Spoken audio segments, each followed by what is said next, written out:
Hello everyone, welcome to my channel. This is Akhilesh. Yes, ಇವತ್ತಿನ ವಿಡಿಯೋಲಿ ಏನ್ ನೋಡ್ತೀವಿ ಅಂತ ಹೇಳಿದ್ರೆ the strategies we need to follow to get 70 on 70 in chemistry. Yes, it's very simple, very easy. Okay, let's not wait each other. Let's get into the video. Basically ತುಂಬಾ ಜನ ಹೇಳ್ತಿದ್ರು ಈ ಕ್ವೆಶನ್ಸ್ ಗ್ಯಾಪ್ ನ ಹಿಡ್ಕೊಳ್ಳೋದು ತುಂಬಾನೇ ಕಷ್ಟ, ಕೆಮಿಸ್ಟ್ರಿಯಲ್ಲಿ 70 on 70 ತೆಗೆಯೋದು ತುಂಬಾನೇ ಕಷ್ಟ ಅಂತ ಅಂದ್ಬಿಟ್ಟು. No, it's very wrong. Actually ಆ ಮೈಂಡ್ ಸೆಟ್ ತೆಗ್ಬಿಡಿ. Everything is very simple. ಕೆಮಿಸ್ಟ್ರಿಯಲ್ಲಿ ಒಬ್ರು ಸೆಂಟಮ್ ತೆಗಿತಿದ್ದಾರೆ ಅಂತ ಹೇಳಿದ್ರೆ obviously it must be easy ಅಲ್ವಾ. ಒಬ್ರು ಕೈಯಲ್ಲಿ ಆಗ್ತಿದೆ ಅಂತ ಹೇಳಿದ್ರೆ ನಿಮ್ ಕೈಯಲ್ಲಿ ಆಗುತ್ತೆ. ಆ ಪಾಸಿಟಿವ್ ಥಾಟ್ ಇಟ್ಕೊಬೇಕು, ಮತ್ತೆ ಆ ಪಾಸಿಟಿವ್ ಕಾನ್ಫಿಡೆನ್ಸ್ ಆಗ್ಲಿ ಎಲ್ಲಾನು ನಿಮ್ ಹತ್ರ ಇರಬೇಕು. ನಿಮ್ಮ ಹತ್ರ ಫಸ್ಟ್ ಥಿಂಗ್ ಅದೊಂದು ಗ್ಯಾಪ್ ನ ಕಿಡ್ಕೊಳ್ಳಿ. ಇಟ್ಸ್ ವೆರಿ ಈಸಿ ಕೆಮಿಸ್ಟ್ರಿ ಅನ್ನೋದು ಬಂದ್ಬಿಟ್ಟು. ಇವಾಗ ಕೆಮಿಸ್ಟ್ರಿ ನಾನು ಬಂದ್ಬಿಟ್ಟು 3 ಪಾರ್ಟ್ಸ್ ಆಗಿ ಡಿವೈಡ್ ಮಾಡ್ತೀನಿ: organic, inorganic, physical. First physical ಬಗ್ಗೆ ಮಾತಾಡ್ತೀನಿ. ಇವಾಗ ಫಿಸಿಕಲ್ ಅಲ್ಲಿ ಬಂದ್ಬಿಟ್ಟು only most of the things will be your theory part ಅಲ್ವಾ. ಫಸ್ಟ್ ಈ ಥಿಯರಿ ಪಾರ್ಟ್ ನೆಲ್ಲ ಚೆನ್ನಾಗಿ ಅರ್ಥ ಮಾಡ್ಕೊಳ್ಳಿ, because it's very easy. Anyone can do physical ಅಲ್ವಾ. It's almost like 4 to 5 chapters ಇದೆ. It's very simple. ಫಸ್ಟ್ ಈ theory topics ನೆಲ್ಲ ಚೆನ್ನಾಗಿ ಅರ್ಥ ಮಾಡ್ಕೊಳ್ಳಿ. ಇದನ್ನೆಲ್ಲ ಅರ್ಥ ಮಾಡ್ಕೊಂಡ್ರೆ ಅದ್ರಲ್ಲಿ ಸಮ್ಸ್ ಇರುತ್ತೆ, ಇದ್ದೇ ಇರುತ್ತೆ, ಕಂಪಲ್ಸರಿ ಸಮ್ಸ್ ಇದ್ದೇ ಇರುತ್ತೆ. ಎಲೆಕ್ಟ್ರೋಕೆಮಿಸ್ಟ್ರಿ ಆಗ್ಲಿ, ಕೆಮಿಕಲ್ ಕೈನೆಟಿಕ್ಸ್ ಆಗ್ಲಿ, ಮತ್ತೆ ಸರ್ಫೇಸ್ ಸೊಲ್ಯೂಷನ್ಸ್ ಆಗ್ಲಿ, ಇದ್ರೆಲ್ಲ ಸಮ್ಸ್ ಇದ್ದೇ ಇರುತ್ತಲ್ವಾ. ಸಮ್ಸ್ ನ ಸಾಲ್ವ್ ಮಾಡಿ. It's very direct sums. ಏನು ಕಷ್ಟ ಪಡುವಂತದ್ದು ಇಲ್ವೇ ಇಲ್ಲ. ಫಸ್ಟ್ ಎಕ್ಸಾಂಪಲ್ ನೋಡಿ, ಎಕ್ಸಾಂಪಲ್ ಅರ್ಥ ಮಾಡ್ಕೊಳ್ಳಿ, ಫಾರ್ಮುಲಾಸ್ ಅರ್ಥ ಮಾಡ್ಕೊಳ್ಳಿ, ಟರ್ಮ್ಸ್ ಇಂದ ಫಾರ್ಮುಲಾಸ್ ಅರ್ಥ ಮಾಡ್ಕೊಳ್ಳಿ, ಸಬ್ಸ್ಟಿಟ್ಯೂಟ್ ಮಾಡಿ, ಕ್ವೆಶ್ಚನ್ ಬರುತ್ತೆ ನಿಮ್ಗೆ result. It's very simple. First ನೀವು ಅರ್ಥ ಮಾಡ್ಕೊಬೇಕಾಗಿರೋದು ಥಿಯರಿ ಪಾರ್ಟ್. ಥಿಯರಿ ಪಾರ್ಟ್ ಎಲ್ಲ ಚೆನ್ನಾಗಿ ಅರ್ಥ ಆಯ್ತು ಅಂತ ಹೇಳಿದ್ರೆ ಸಮ್ಸ್ ವೆರಿ ಈಸಿ ಆಗುತ್ತೆ. ಬಟ್ ನೀವ್ ಏನ್ ಮಾಡ್ಬೇಕು ಅಂತ ಹೇಳಿದ್ರೆ ಬುಕ್ಕು ಪೆನ್ ಇಟ್ಕೊಂಡು ಬರಿಬೇಕು ಆ ಸಮ್ಸ್ ನ. ಎಲ್ಲಾ ಸಮ್ಸ್ ನ ನೀವು ಟ್ರೈ ಮಾಡ್ಲೇಬೇಕು, ಕಂಪಲ್ಸರಿ ಟ್ರೈ ಮಾಡ್ಬೇಕು. ಇಟ್ಸ್ ನಾಟ್ ಲೈಕ್ ಲಿಟ್ರೇಚರ್ ಓದೋ ತರ ಹಿಂಗ್ ಓದ್ಕೊಂಡು ಹೋದ್ರೆ ಏನು ಅರ್ಥ ಆಗಲ್ಲ, ಏನು ಮಾಡಕ್ಕೂ ಆಗಲ್ಲ. ಇಲ್ಲಿ ನೋಡ್ಕೊಂಡ್ಬಿಡ್ತೀರಾ, ಎಕ್ಸಾಮ್ ಅಲ್ಲಿ ಹೋಗಿದ ತಕ್ಷಣ ಬಿ ವೆರಿ ಬ್ಲಾಂಕ್. ಅಯ್ಯೋ ಏನೋ ನೋಡ್ಕೊಂಡಿದ್ನಲ್ಲ, ಏನೋ ಇದೆಯಲ್ವಾ ಇಲ್ಲ ಅಂತ ಅಂದ್ಬಿಟ್ಟು. Only when you write and practise, ಅವಾಗ ನಿಮ್ಗೆ ಎಲ್ಲಿ ಮಿಸ್ಟೇಕ್ ಹೋಗ್ತಿದೀನಿ ಅಂತ ನಿಮಗೆ ಗೊತ್ತಿರುತ್ತೆ. So that whenever you commit some mistake in your final exam, will come to know, ಓ ಇಲ್ಲಿ ಮಿಸ್ಟೇಕ್ ಮಾಡಿದ್ದೆ ನಾನು, so that I should be careful no ಅಂತ ಅಂದ್ಬಿಟ್ಟು ಅರ್ಥ ಮಾಡ್ಕೊಂಡಿರ್ತೀರಾ ನೀವು.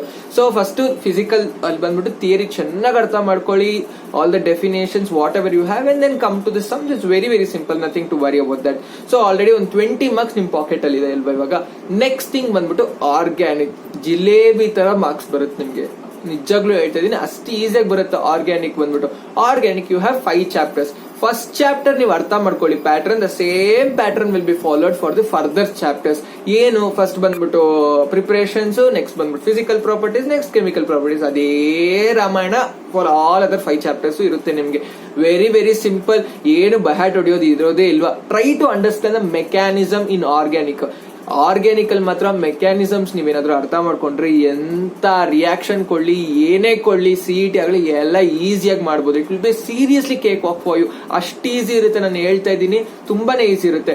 ಸೊ ಫಸ್ಟ್ ಲೆಸನ್ ಕ್ಲೀನ್ ಆಗಿ ಅರ್ಥ ಮಾಡ್ಕೊಳ್ಳಿ. The same pattern will be followed, same fashion will be followed for the further lessons also. ಓಕೆನಾ. ಇಲ್ಲಿ ಏನ್ ಇಂಪಾರ್ಟೆಂಟ್ ಅಂತ ಹೇಳಿದ್ರೆ ಏನ್ ರಿಯೇಜೆಂಟ್ ಆಗ್ತಾ ಇದೀರಾ ಅಂತ ಅನ್ನೋದು ತುಂಬಾ ಇಂಪಾರ್ಟೆಂಟ್ ಆರ್ಗ್ಯಾನಿಕ್ ಅಲ್ಲಿ ಅಂದ್ಬಿಟ್ಟು. ಬಿಕಾಸ್ ಒಂದು ರಿಯೇಜೆಂಟ್ ಹಾಕಿದ್ರೆ ಒಂದು ಪ್ರಾಡಕ್ಟ್ ಬರುತ್ತೆ, ಇನ್ನೊಂದು ರಿಯೇಜೆಂಟ್ ಹಾಕಿದ್ರೆ ಇನ್ನೊಂದು ಪ್ರಾಡಕ್ಟ್ ಬರುತ್ತೆ. So that reagent what you are adding should be understood very well. Okay na. And organic is very easy guys. ನಾನು ಹೇಳ್ತಾ ಇದೀನಿ, it's very easy. You are feeling burden, ಒಂದು ದೊಡ್ಡ ಕಲ್ ತರ ಅನ್ಕೊಂತಿದ್ದೀರಾ. No, think it's a very small stone ಅಂತ ಅನ್ಕೊಂಡು ನೀವು ಓದಿ. It's very easy. ಆರ್ಗ್ಯಾನಿಕ್ ಯಾರು ಕಷ್ಟ ಪಡೋದಿಲ್ಲ, ನೀವು ಕಷ್ಟ ಪಡಂಗಿಲ್ಲ. ಆರ್ಗ್ಯಾನಿಕ್ ಓದ್ಬಿಟ್ರೆ 25 ಮಾರ್ಕ್ ಈಸಿಯಾಗಿ ಬಂದ್ ಪಾಕೆಟ್ ಅಲ್ಲಿ ಬೀಳುತ್ತೆ. ಕಷ್ಟ ಪಡೋದೇ ಇಲ್ಲ. ಎಲ್ಲ ಬರ್ದು ಪ್ರಾಕ್ಟೀಸ್ ಮಾಡಬೇಕು. This is all about organic. Physical ಮುಗೀತು, ಆರ್ಗ್ಯಾನಿಕ್ ಮುಗೀತು. Last part is our hatest part in the entire chemistry, which is the inorganic part. ಈ ಇನ್ಆರ್ಗ್ಯಾನಿಕ್ ಪಾರ್ಟ್ ಅರ್ಥನೂ ಆಗಲ್ಲ, ಸುಮ್ನೆ ದೊಡ್ಡ ಲೆಂತ್ ಇರುತ್ತೆ, ಬ್ಯಾಲೆನ್ಸ್ ಮಾಡ್ಬೇಕೆಲ್ಲ ಈಕ್ವೇಷನ್ಸ್, ಎಲ್ರಿಗೂ ಕಷ್ಟ ಇರುತ್ತೆ. So only people hate chemistry. Even I too hate chemistry only because of this inorganic. But no need of hating this. See, you have some easy ways to deal with inorganic also. ಏನು ಅಂತ ಹೇಳಿದ್ರೆ ಇವಾಗ preparations, important ಆಗಿ preparations ಇರುತ್ತೆ inorganic ಅಲ್ಲಿ ಅಲ್ವಾ. ಈ preparations ನೆಲ್ಲ ಹೆಂಗೋ ಒಂದು ಮೆಮೊರೈಸ್ ಮಾಡಿ, ಇಲ್ಲಾಂದ್ರೆ ಅರ್ಥ ಮಾಡ್ಕೊಳ್ಳಿ, ಬ್ಯಾಲೆನ್ಸ್ ಮಾಡ್ಕೊಳ್ಳಿ, ಹೆಂಗೋ ಒಂದು ಚೆನ್ನಾಗಿ ಗ್ಯಾಪ್ ನಡ್ಕೊಂಡ್ಬಿಡಿ. But all the preparation should be in your finger tips only in inorganic. ಓಕೆನಾ. ಇದನ್ನೆಲ್ಲ ಚೆನ್ನಾಗಿ ಗ್ಯಾಪ್ ಮಾಡ್ಕೊಳ್ಳಿ. That give first priority for your preparations. Next ಬಂದ್ಬಿಟ್ಟು ಸ್ಟ್ರಕ್ಚರ್ಸ್ ಇರುತ್ತಲ್ಲ. ಇವಾಗ P ಬ್ಲಾಕ್, D ಬ್ಲಾಕ್ ಅಲ್ಲೆಲ್ಲ ಸ್ಟ್ರಕ್ಚರ್ಸ್ ನೋಡಿರ್ತೀರಾ. ಆ ಸ್ಟ್ರಕ್ಚರ್ಸ್ ನೆಲ್ಲ 1 ಮಾರ್ಕ್ 2 ಮಾರ್ಕ್ ಕೇಳೋ ಚಾನ್ಸಸ್ ಜಾಸ್ತಿನೇ ಇದೆ. ಅದನ್ನೆಲ್ಲ ಚೆನ್ನಾಗಿ ಗ್ಯಾಪ್ ನಡ್ಕೊಳ್ಳಿ. ಆಮೇಲೆ ಏನ್ ಮಾಡ್ತೀರಾ ಅಂದ್ರೆ ಮಿಕ್ಕಿದ ರಿಯಾಕ್ಷನ್ಸ್ ನೆಲ್ಲ ಒಂದು ಪೇಪರ್ ಅಲ್ಲಿ ಬರ್ಕೊಳ್ಳಿ. ಎಲ್ಲಾ ರಿಯಾಕ್ಷನ್ಸ್ ಒಂದು 2 hours ತಗೊಂಡು ಚೆನ್ನಾಗಿ ಗಟ್ಟಿ ಹೊಡೆದು ಬಿಡಿ, ನಾನು ಹೇಳ್ತೀನಿ ಚೆನ್ನಾಗಿ ಗಟ್ಟಿ ಹೊಡೆದು ಬಿಡಿ. ಇಟ್ಸ್ ವೆರಿ ವೆರಿ ಈಸಿ, ಓಕೆನಾ. ಇನ್ಆರ್ಗ್ಯಾನಿಕ್ ಬೇರೆ ಏನೂ ಮಾಡೋಕ್ಕಾಗಲ್ಲ, ಬಿಕಾಸ್ ಒಂದು ರೇಂಜ್ಗೆ ಅರ್ಥ ಮಾಡ್ಕೊಬೋದು, ಬಟ್ ಎಲ್ಲಾ ರಿಯಾಕ್ಷನ್ಸ್ ತಲೆಯಲ್ಲಿ ಇಟ್ಕೊಬೇಕು ಬಿಫೋರ್ ಒನ್ ಡೇ ಅಂತಂದ್ರೆ ತುಂಬಾನೇ ಕಷ್ಟ, ಯಾರ ಕೈಲೂ ಆಗಲ್ಲ.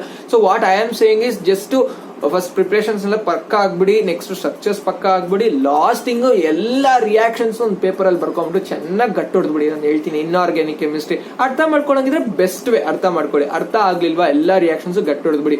ಹಂಗೂ ಆಗ್ಲಿ ನನ್ಗೆ ಅಷ್ಟು ಗಟ್ಟಿ ಹೊಡಿಯಕ್ ಆಗ್ತಿಲ್ಲ ಅಂತ ಹೇಳಿದ್ರೆ ಪ್ರೀವಿಯಸ್ ಇಯರ್ ಪೇಪರ್ಸ್ ಇದ್ದೇ ಇರುತ್ತೆ, ಅಟ್ಲೀಸ್ಟ್ ಒಂದು 10 years ಪ್ರೀವಿಯಸ್ ಪೇಪರ್ಸ್ ಇರುತ್ತಲ್ಲ, ಆ 10 years ಪೇಪರ್ಸ್ ಅಲ್ಲಿ ರಿಪೀಟೆಡ್ ಕ್ವಶನ್ಸ್ ಇರುತ್ತಲ್ಲ ಇನ್ಆರ್ಗ್ಯಾನಿಕ್ ಕ್ವಶನ್ಸ್, ಅಷ್ಟು ಓದ್ಕೊಂಡು ಹೋಗಿ ಸಾಕು, ಈಸಿ ಆಗುತ್ತೆ. ನಿಮ್ life will be very simple and easy. ಹಂಗ್ ಮಾಡ್ಕೊಳ್ಳಿ. ಇನ್ಆರ್ಗ್ಯಾನಿಕ್ ನೋಡಿದ ತಕ್ಷಣ ಅಯ್ಯೋ ಏನ್ ಕಷ್ಟ, ಕೆಮಿಸ್ಟ್ರಿ ಪಾಸ್ ಆಗ್ತೀನೋ ಇಲ್ವೋ ಅಂತ ಅನ್ಕೊಳ್ಳೋ ರೇಂಜ್ ಇಲ್ಲ ಅದು. ಕೆಮಿಸ್ಟ್ರಿ ಅಷ್ಟೆಲ್ಲ ಇಲ್ವೇ ಇಲ್ಲ, ಅದಕ್ಕೆ ಸೀನು ಇಲ್ಲ. ಫಸ್ಟ್ ಆಫ್ ಆಲ್ ಏನ್ ಹೇಳ್ತೀನಿ ಅಂತ ಹೇಳಿದ್ರೆ ಆರ್ಗ್ಯಾನಿಕ್ ಫಿಸಿಕಲ್ ಹೆಂಗೋ ಓದ್ತೀರಾ, ಇನ್ಆರ್ಗ್ಯಾನಿಕ್ ನಿಮ್ಗೆ ಕಷ್ಟ ಇರುತ್ತೆ. ಅದನ್ನ ಏನ್ ಮಾಡ್ತೀರಾ ಅಂದ್ರೆ ಫಸ್ಟ್ ಪ್ರಿಪರೇಷನ್ಸ್ ಸ್ಟ್ರಕ್ಚರ್ಸ್ ಓದ್ಬಿಡಿ, ನೆಕ್ಸ್ಟ್ ಏನ್ ಓದ್ಬೇಕು ರಿಯಾಕ್ಷನ್ಸ್ ಓದ್ಬೇಕು. ಅದು ಓದಕ್ ಆಗ್ಲಿಲ್ವಾ ಏನ್ ಮಾಡ್ಬಿಡಿ, 10 years ಪ್ರೀವಿಯಸ್ ಪೇಪರ್ ಇಟ್ಕೊಂಡು ಚೆನ್ನಾಗಿ ಎಲ್ಲಾ ರಿಯಾಕ್ಷನ್ಸ್ ಏನೇನ್ ಕ್ವಶನ್ಸ್ ಕೊಡಿದ್ರೆ ಎಲ್ಲ ಬೈ ಹ್ಯಾಟ್ ಹೊಡ್ಕೊಂಬಿಡಿ ಸಾಕು. More then enough for inorganic. So ಇಷ್ಟನ್ನೆಲ್ಲ ಓದ್ಬಿಟ್ರೆ ಈಸಿಯಾಗಿ ನಿಮ್ಗೆ 70 ಬರುತ್ತೆ. ಇವಾಗ ನೆಕ್ಸ್ಟ್ ಇಂಪಾರ್ಟೆಂಟ್ ಕ್ವೆಶನ್ಸ್ ಏನು ಅಂತ ಕೇಳಿದ್ರೆ, ಫಸ್ಟ್ ಆಫ್ ಆಲ್ ಇವಾಗ ಇಂಪಾರ್ಟೆಂಟ್ ಕ್ವೆಶನ್ಸ್ ಹೋಗೋಕ್ ಮುಂಚೆ ದೇರ್ ಆರ್ ಪಕ್ಕ 100% ಫಿಕ್ಸ್ಡ್ ಕ್ವೆಶನ್ಸ್ ಅಂತ ಇರುತ್ತೆ, ಅದನ್ನ ಮೇಲೆ ನೀವು ಕಾನ್ಸಂಟ್ರೇಟ್ ಮಾಡ್ಬೇಕು. ಫಾರ್ ಎಕ್ಸಾಂಪಲ್ ಡಿರೈವೇಶನ್ಸ್ ನೀವು ನೋಡ್ಬೇಕು, 0 ಆರ್ಡರ್ ಫಸ್ಟ್ ಆರ್ಡರ್ ಡಿರೈವೇಶನ್ಸ್ ಎಲ್ಲ ಬಂದೇ ಬರುತ್ತೆ, ಅದನ್ನ ಚೆನ್ನಾಗಿ ಪ್ರಾಕ್ಟೀಸ್ ಮಾಡ್ಬೇಕು. ಡಿರೈವೇಶನ್ಸ್ ಅಲ್ಲಿ ಮಾತ್ರ ಡಯಾಗ್ರಾಮ್ಸ್, ಕನ್ಸಿಡರೇಷನ್ ಪಾರ್ಟ್, ಒಂದೊಂದು ಸ್ಟೆಪ್, ರಿಸಲ್ಟ್ ಪಕ್ಕಾಗಿ ಓದಿರ್ಬೇಕು.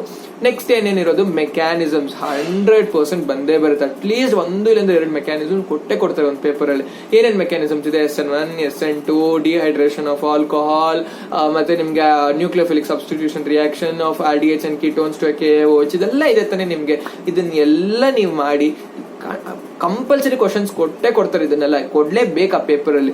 ನೆಕ್ಸ್ಟ್ ಇನ್ನೊಂದು ಏನಿರುತ್ತೆ ಅಂತ ಅಂದ್ಬಿಟ್ರೆ ನೇಮಿಂಗ್ ರಿಯಾಕ್ಷನ್ಸ್. ಆರ್ಗ್ಯಾನಿಕ್ ಕೆಮಿಸ್ಟ್ರಿ ನೋಡಿದ್ರೆ ಅರೌಂಡ್ ನನ್ ಗೆಸ್ ಪ್ರಕಾರ ಅರೌಂಡ್ 20 ನೇಮಿಂಗ್ ರಿಯಾಕ್ಷನ್ಸ್ ಇದೆ. 20 ನೇಮಿಂಗ್ ರಿಯಾಕ್ಷನ್ಸ್ ಪರ್ಫೆಕ್ಟ್ ಆಗಿ ಓದ್ಕೊಂಡು ಹೋಗಿ ಒಂದ್ 2 ಇಲ್ಲ ಅಂದ್ರೆ 3 ನೇಮಿಂಗ್ ರಿಯಾಕ್ಷನ್ಸ್ 100% ಶೋರ್ ಕೊಡ್ತಾರೆ. These are all compulsory fix questions, ಬರ್ಲೇಬೇಕು ಅಂದ್ರೆ ಬಂದೇ ಬರುತ್ತೆ. ಸೊ ಇದನ್ನೆಲ್ಲ ನೀವು ಓದ್ಕೊಂಡು ಹೋಗ್ಬಿಟ್ಟಿದ್ರೆ it will be very easy. Paper ನೋಡಿದ ತಕ್ಷಣ ನಿಮ್ಗೆ ಈಸಿ ಅನ್ಸುತ್ತೆ. ನೀವು ಇದನ್ನ ಯಾವ್ದು ಓದ್ಕೊಂಡು ಹೋಗ್ದೆ, ಎಲ್ಲ ಕಷ್ಟ ಟಾಪಿಕ್ಸ್ ಓದ್ಕೊಂಡು ಹೋಗ್ಬಿಟ್ರೆ ಅಲ್ಲಿ ಏನು ಅರ್ಥ ಆಗದೆ ಏನು ಬರ್ದೆ ತುಂಬಾ ವೇಸ್ಟ್ ಆಗುತ್ತೆ. ಸೊ ಇದನ್ನೆಲ್ಲ ನೀವು ಓದ್ಕೊಂಡ್ರೆ ನೀವು ಕ್ವಶನ್ ಪೇಪರ್ ನೋಡಿದ ತಕ್ಷಣ ನೀವು ಒಂದು ಕಾನ್ಫಿಡೆನ್ಸ್ ಬರುತ್ತೆ, oh these are all I have learned at home, so this I can attend ಅಂತ ಅಂದ್ಬಿಟ್ಟು ಒಂದು ಕಾನ್ಫಿಡೆನ್ಸ್ ಬಿಲ್ಡಪ್ ಮಾಡ್ಕೊಂತೀರಾ. ಸೊ ಇದನ್ನೆಲ್ಲ ಆಯ್ತು, ನೇಮಿಂಗ್ ರಿಯಾಕ್ಷನ್ಸ್, ಡಿರೈವೇಶನ್ಸ್, ಮೆಕ್ಯಾನಿಸಮ್ಸ್, ಇದನ್ನೆಲ್ಲ ಪಕ್ಕ ಆಗ್ಬಿಡಿ.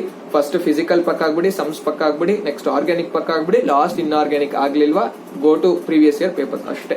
ಇದನ್ನೆಲ್ಲ ಮುಗಿತಾ ಈಸಿಯಾಗಿ ನಾನ್ ಬೆಟ್ ಕೊಟ್ಟು ಹೇಳ್ತೀನಿ 60+ ಬರೋ chances is very very high after you learn all this stuff.